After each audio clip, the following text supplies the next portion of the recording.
하나님 말씀은 사무엘상 4장 19절에서 22절까지 말씀입니다. 우리 같이 한 목소리로 함께 읽겠습니다. 그의 며느리인 비느하스의 아내가 임신하여 해산 때가 가까웠더니 하나님의 궤를 빼앗긴 것과 그의 시아버지와 남편이 죽은 소식을 듣고 갑자기 아파서 몸을 굽으려 해산하고 죽어갈 때에 곁에 서 있던 여인들이 그에게 이르되 두려워하지 말라, 내가 아들을 낳았다 하되 그가 대답하지도 아니하며 관념하지도 아니하고 이르기를 영광이 이스라엘에서 떠났다 하고 아이 이름을 이가봇이라 하였으니 하나님의 궤가 빼앗겼고 그의 시아버지와 남편이 죽었기 때문이며 또 이르기를 하나님의 궤를 빼앗겼으므로 영광이 이스라엘에서 떠났다 하였더라. 아멘. 엘리 집안의 비극이, 재앙이 여호와로 말미암은 재앙이 임했고, 그 비극의 사건이 계속 도미노와 같이 계속 이어지고 있습니다.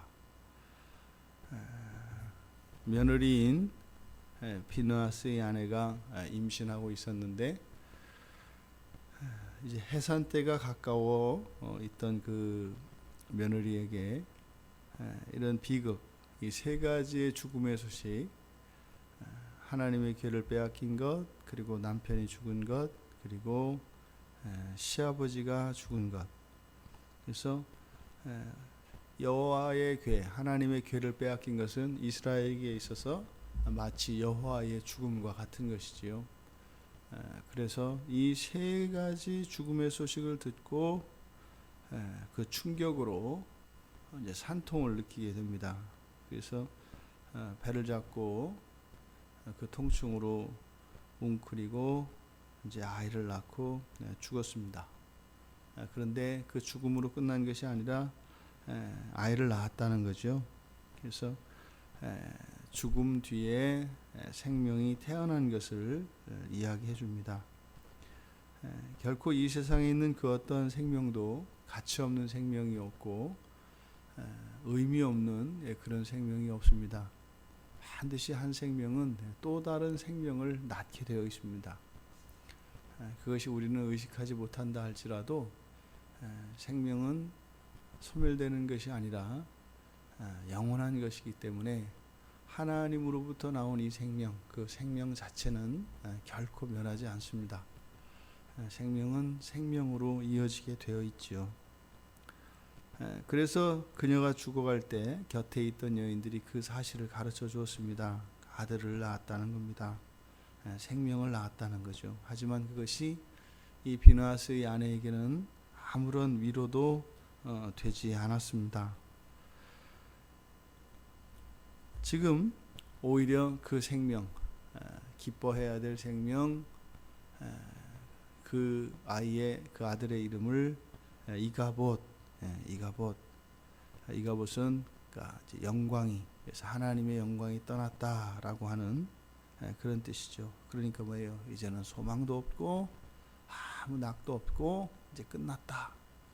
어떻게 아들 이름을 이렇게 짓습니까? 이 생명에 대해서 이해하지 못한다면 이렇게 되는 겁니다. 지금 이 비느하스의 아내가 죽음의 그림자가 확 덮쳐버렸고 절망이 그냥 그녀를 삼켜버렸습니다. 그러니까 그 생명의 기쁨도 전혀 비느하스의 아내에게는 전혀 느껴지지 않는 겁니다. 오히려 성가신 것이고 그 생명조차도 소망이 없으니까 남편도 죽고 시아버지도 죽고 여호와의 궤도 빼앗기고 그러니 다른 그 어떤 것도 살아있은들 산 게 아니라는 거죠. 이 생명의 원리를 몰랐기 때문입니다. 이 생명의 원리가 무엇인지 몰랐기 때문에 그녀에게는 그렇게 자신의 죽음 뒤에 그 생명으로 또 다른 이 새 생명으로 하나님의 나라가 다시 시작되어질 것이며 그렇게 해서 죄로부터 단절되어진 거룩한 그 하나님 나라의 백성으로 준비되어지는 그렇게 하시고자 하시는 그 하나님의 영광을 이해할 수가 없었던 겁니다. 어둠은 반드시 아침을 만들어냅니다. 요즘 날씨가 많이 춥고 이렇지 않습니까? 그런데 이 추운 겨울은 반드시 따뜻한 봄을 만들어내게 되어 있습니다. 이게 생명의 원리입니다. 슬픔은 지금 기쁨을 잉태하고 있는 겁니다. 기쁨을 키워내고 있는 겁니다. 반드시 낳게 되어 있습니다. 이러한 고통은 또 다른 생명의 탄생으로 환희의 찬가를 예고하고 있습니다. 이게 생명의 원리이고 인생의 법칙입니다. 홈리와 비느하스, 엘리 그리고 비느하스의 아내 모두 죽었습니다. 여기서와 같이 이 비느하스의 아내가 이런 절망을 느낀 것은 맨 끝에서 22절에서 하나님의 궤를 빼앗겼기 때문에 영광이 이스라엘에서 떠났다, 이렇게 이야기를 합니다. 그러니까 비느하스 아내의 절망의 최종적인 원인은 여호와께서 이스라엘을 버렸다라고 하는 이 결론이었습니다. 여호와께서 이스라엘을 버렸다고 하는 이 결론은 비느하스의 아내에게 모든 소망의 싹을 다 끊어버렸고 완전한 절망에 사로잡히게 하였습니다. 하나님의 영광이 떠나면 끝나는 거죠. 그건 마찬가지입니다. 우리 그리스도인들도 만약에 하나님으로부터 내가 버림받았다 라고 하는 이런 결론을 내리게 되면 이미 사망이 그를 먹어버린 것입니다. 없습니다. 그러면 아무 소망도 없고 아무 의미도 없습니다. 이 비느하스의 아내와 같이 우리들도 이렇게 우리의 인생 가운데 이런 고난과 고통, 이런 비극이 덮쳤을 때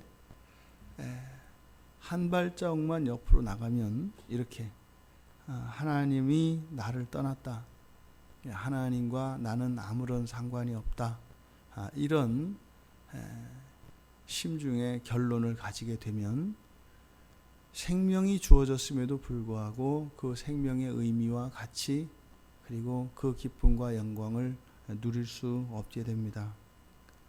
그래서 이런 비극적인 상황에 처해 있을 때 우리가 어떻게 대처해야 하는가라고 하는 것을 이 비느하스의 아내를 통해서 우리들이 반면교사로 삼을 수 있을 것 같습니다.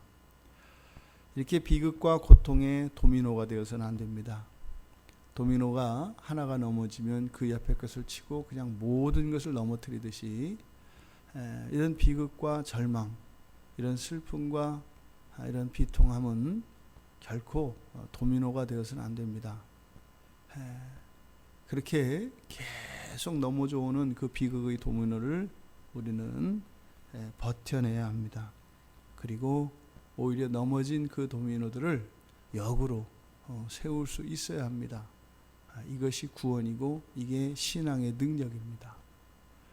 성경에서는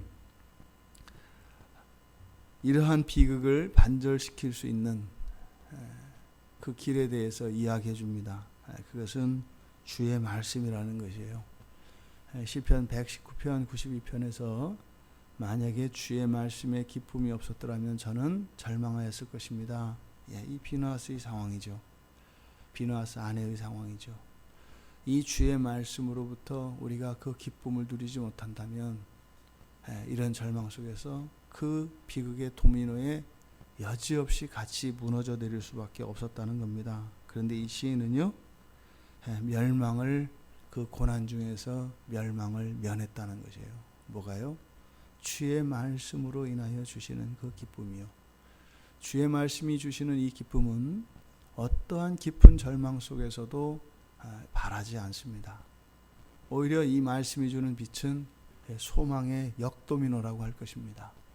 비극으로 무너져 내리던 내 가슴을 다시 일으켜 세울 수 있는 그 유일한 능력은 주의 말씀이라고 이야기합니다.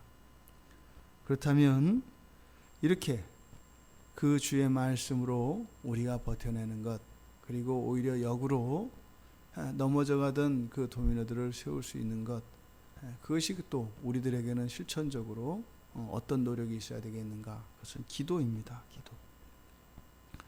시편 81편 7절에 보니까 고난 중에 부르짖을 때 여호와께서 건졌다라고 해요. 그리고 은밀한 곳에서 우리에게 응답하셨다라고 이야기해요. 사실은 이 주의 말씀이 주시는 기쁨은 단순한 심리적 만족이 아니죠. 이것은 하나님의 약속이고 또 하나님의 응답입니다. 그래서 이 주의 말씀은 기도로 이어지는 것이죠. 그랬을 때 우리들의 힘으로는, 그리고 우리들의 생각으로는 도대체 변할 수 없고, 그리고 감당할 수 없는 이러한 환경, 우리의 상황들을 반전시킬 수 있다는 겁니다. 야고보도 그렇게 이야기를 합니다. 고난당할 때는요, 기도하라고요. 즐거울 때는요, 찬송하라고요. 그러니까 우리가 어떤 일들이 우리 인생에 닥쳤을 때 우리가 해야 되는 것은 둘 중에 하나입니다. 기도하거나 찬송하거나 찬송하거나. 그런데 그 중심은 주의 말씀이 주는 그 기쁨으로 무장되어 있어야 합니다. 그렇지 않고서는 이것이 우리들에게 불가능합니다. 주의 말씀의 기쁨은요, 여기에는 우리의 의지적인 노력과 우리들의 자발적인 참여가 반드시 필요합니다. 그래서 이 말씀에 대한 감각을 잃지 않는 것, 이것이 우리가 인생을 살아가며 왜 이런 환난과 이런 어려움, 역경들이 어떻게 안 찾아오겠습니까? 살아있는 한 이것은 반드시 오게 되어 있습니다. 그러니까 그게 오지 않도록 하는 것이 문제가 아니라, 그러한 것들이 우리에게 사나운 파도와 같이 우리의 인생에 덮친다 할지라도 우리는 그 파도를 타고 넘을 수 있는 기쁨이 있으면 되는 겁니다. 오히려 그것으로 인하여 우리의 삶 속에 함께 하시며 도우시는 그 성령 하나님의 역동적인 힘을 느끼며 하나님을 더 찬양하고 하나님께 감사할 수 있게 되는 것입니다. 말씀의 감각을 잃지 않도록 이 감각을 잘 지켜내야 합니다. 그래서 우리가 성경을 묵상하고 설교를 반복해서 듣고 하는 일들은 현재의 어떤 필요뿐만 아니라 우리가 알 수 없는 미래에 대해서 준비하는 가장 강력한 은혜의 방편이고, 또 우리가 현실적으로 그런 어려움과 역경이 다가왔을 때 이것을 그 말씀의 약속에 의지하여 언제나 응답하시겠다고 하시는 그 하나님 말씀에 의지하여 기도함으로 이런 상황을 돌파하고 계속 넘어져 가던 이 비극의 도미노를 이제 소망의 도미노로 역전시킬 수 있는 기도의 용사들, 말씀의 사람들 모두 되시기를 주님의 이름으로 축원합니다. 하나님, 엘리 집안에 내렸던 이런 재앙과 이 비극이 계속되어져 가고 있습니다.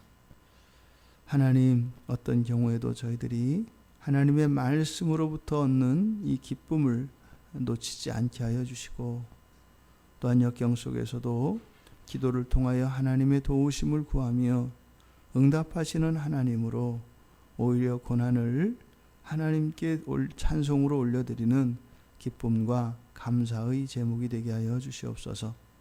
저희들이 말씀의 감각을 잃지 않게 하시고 기도의 문이 닫히지 않도록 성령께서 저희들에게 힘을 주시옵소서. 예수님의 이름으로 기도드리옵나이다. 아멘.